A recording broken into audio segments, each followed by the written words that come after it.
मैं प्रोफेसर राकेश शारदा। मैं Indian council of agriculture research का एक इंस्टीट्यूट है, central institute of post harvest engineering and technology. वहाँ पे हमारा एक प्रोजेक्ट है, all India coordinated research project on plastic engineering in agriculture structures and environment management. तो हमारे देश भर में 17 सेंटर हैं। यहाँ ज्वाइन करने से पहले, यहाँ पर मैं डेपुटेशन पे हूँ, यहाँ ज्वाइन करने से पहले मैं पंजाब कृषि विश्वविद्यालय में के सॉयल एंड वाटर इंजीनियरिंग, मृदा एवं जल इंजीनियरिंग विभाग में, अभियांत्रिकी विभाग में प्रमुखी एवं प्रोफेसर था। और मेरा जो मुख्य काम है वो माइक्रो इरिगेशन पे है।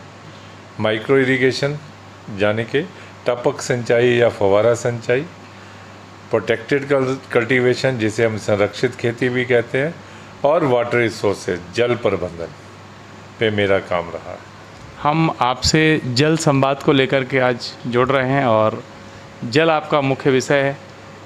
जल के लिए आप क्या बोलना चाहेंगे? जल अगर ओवरऑल देखा जाए तो है क्या? अगर हम इस समय हम पंजाब में बैठे हैं तो हम गुरबाणी से जो पहला वाक्य हर रोज़ हर गुरुद्वारा साहब से बोला जाता है, पवन गुरु पानी पिता माता तरत महत। पवन को गुरु का दर्जा, पानी को पिता का दर्जा और धरती माँ को, भूमि को माँ का दर्जा दिया गया है। और ये आज से 500 साल पहले। और इसी तरह से ये जो धरती है वेदों और पुराणों की धरती है। यहाँ पे वेद रचे गए और वेदों में भी जल के महत्व को बताया गया है। तो इसका मतलब है, और साथ में हमें ये पता है, पंजाब यानी 5 नदियों का प्रदेश। चाहे अब हमारे पास 3 ही नदियां रह गई हैं, पर फिर भी आज भी अगर आप पंजाब को हरा भरा और भरा पूरा और खेती प्रधान प्रदेश मानते हैं तो वो इसीलिए है कि जल यहाँ पूरा है। ये बात अलग है कि हमारा ज़मीन का जो जल है वो नीचे जा रहा है, क्योंकि हमने उसका दोहन अंधाधुंध कर रखा है। पर फिर भी हम इसको 5 नदियों का प्रदेश के नाम से ही जाना जाता है। और ये सारा क्षेत्र किसी ज़माने में पंचनद के नाम से मशहूर था। हम बात करेंगे आपसे, क्या आज देश और दुनिया में पंजाब से बाहर की स्थिति भी हम देखेंगे, पंजाब की स्थिति भी हम देखेंगे। पानी का कोई क्राइसिस आपको समझ में आ रहा है? क्योंकि पानी एक ऐसी ज़रूरत है जिसके बिना रहा नहीं जा सकता। जल नहीं कल नहीं, जल नहीं तो जीव नहीं, जल नहीं तो कोई पेड़ पौधा नहीं, जल नहीं तो कोई आदमी भरपेट खाना नहीं खा पाएगा। और हमने देखा है भी, हमारी जो पौराणिक सभ्यताएं भी हैं वो सभी नदी के किनारे ही बसी। तो इसका मतलब है जल एक ऐसी वस्तु है जिसे हमें चिरस्थायी बनाना है, सस्टेनेबल बनाना है। उसका इस्तेमाल इस तरह से करना है कि वो आज हमारी आज की ज़रूरतें भी पूरे करे और हमारी आने वाली जो जनरेशन्स हैं उनकी ज़रूरतें भी पूरी करे।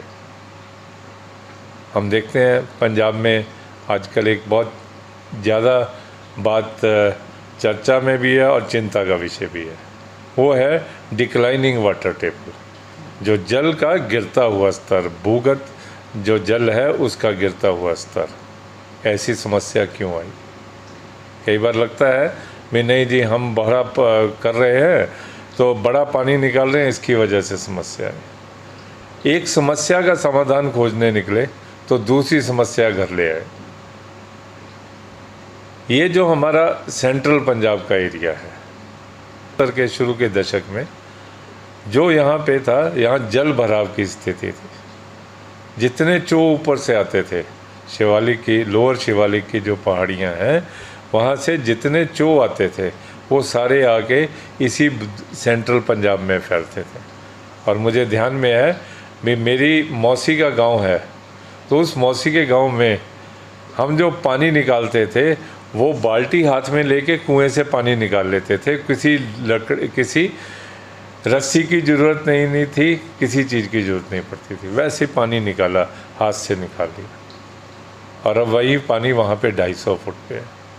जल भराव की समस्या आई तो उन्होंने कहा इसका सॉल्यूशन, वो कहते हैं जी क्रॉपिंग सिस्टम बदलो। यहाँ पे पहले धान नहीं लगता था, यहाँ पर लगती थी कपास, यहाँ लगती थी मिर्चें, और आज को देखें तो आज यहाँ पे लगता है धान, आलू और गेहूँ।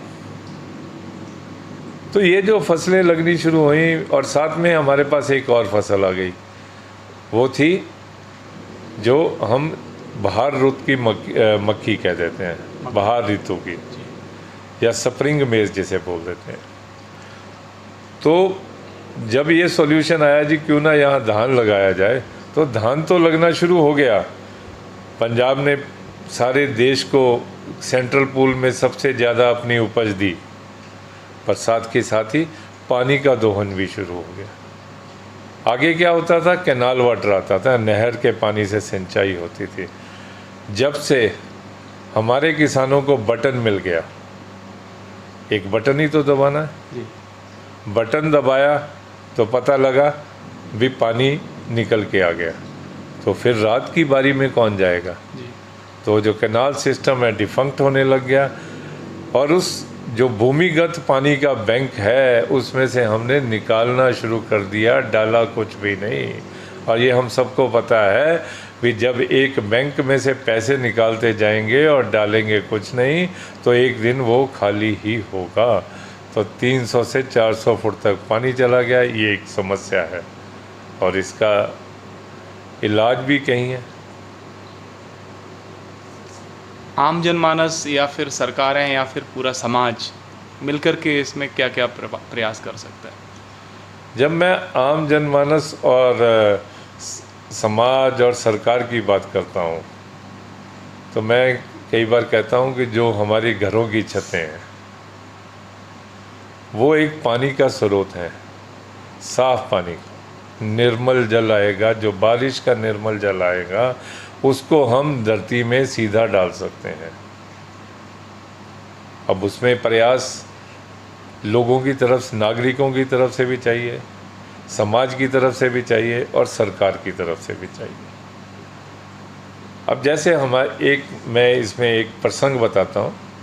अब हमारे यहाँ पे क्या है भी, हम कहते हैं जी, सरकार कहती है अगर आप घर बनाओगे 250 गज से ऊपर का घर बनाओगे, 200 गज से ऊपर का घर बनाओगे, तो आपको रेन वाटर हार्वेस्टिंग सिस्टम लगाना पड़ेगा, रेन वाटर रिचार्जिंग सिस्टम लगाना पड़ेगा। उसके लिए सरकार ने क्या किया, एक 20,000 रुपये फीस रख दी, सिक्योरिटी मनी। अगर आपने सिस्टम लगाया तो आपको पैसे वापस आ जाएंगे, नहीं तो नहीं आएंगे। तो होता क्या है कि वो जो सिस्टम लगता है तकरीबन 1 लाख रुपए का, अब जो 1 लाख रुपए के लिए वो कहता है 20,000 छोड़ दो।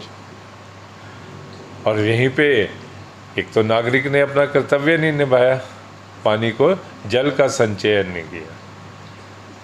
सरकार भी इसमें भागीदार हो सकती है। सरकार कहे नहीं जी, आपको हम 2.5 लाख रुपए आपकी सिक्योरिटी मनी रखेंगे जी। तो जब मेरे को ध्यान में रहेगा भी मेरा 1.5 लाख रुपया ज़्यादा गया हुआ है सिक्योरिटी मनी और मुझे वो रिफ़ंड लेना है, तो मैं बड़ी आसानी से क्या करूँगा, मैं कहूँगा पहले मैं बनाऊँगा, फिर सरकार के पास जाऊँगा, भाई साहब मेरे 1.5 लाख रुपया मोड़िए। और सिर्फ इतना करने से हमारा जो वर्षा जल संचयन होना शुरू हो जाएगा।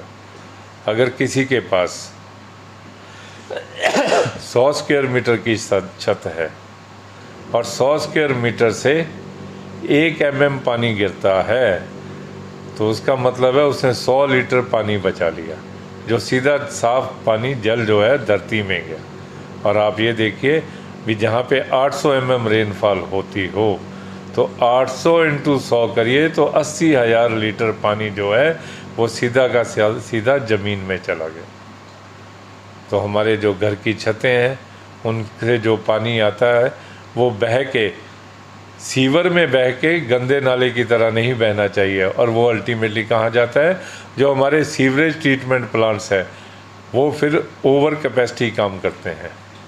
जब ओवर कैपेसिटी काम करेंगे तो इसका मतलब है वो अपना काम पूरा नहीं करेंगे, उनकी एफिशिएंसी कम हो जाएगी और सारा का सारा जो गंद है अल्टीमेटली कहाँ जाएगा?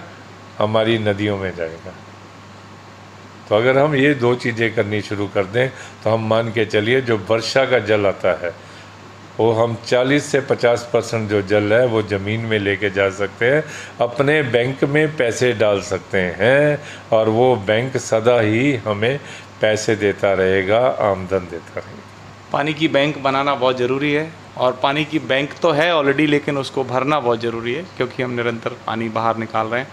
देखा जाए तो पानी का खनन हो रहा है। जब किसी वस्तु का खनन होता है तो निश्चित रूप से वो खत्म हो जाती है। आपने बैंक का उदाहरण दिया, लोगों को अच्छे से समझ में आएगा। आप निरंतर यूथ को, स्टूडेंट्स को, रिसर्चर्स को यहाँ पर एजुकेट करते हैं और आज आपका ये अनुभव लोगों तक भी पहुँचेगा। अच्छा लगा आपसे बात करके। आपने अपनी आवाज़ पानी के लिए हम तक पहुँचाई और हम लोगों तक पहुँचाने का प्रयास करेंगे। धन्यवाद। नमस्कार। नमस्कार। बाकी और गाँव का करना होगा फिर बाद में। हाँ जी, हाँ जी, हाँ जी, 11 बज गए। हाँ जी, मैं अभी इसको देख लूँगा कैसा है कैसा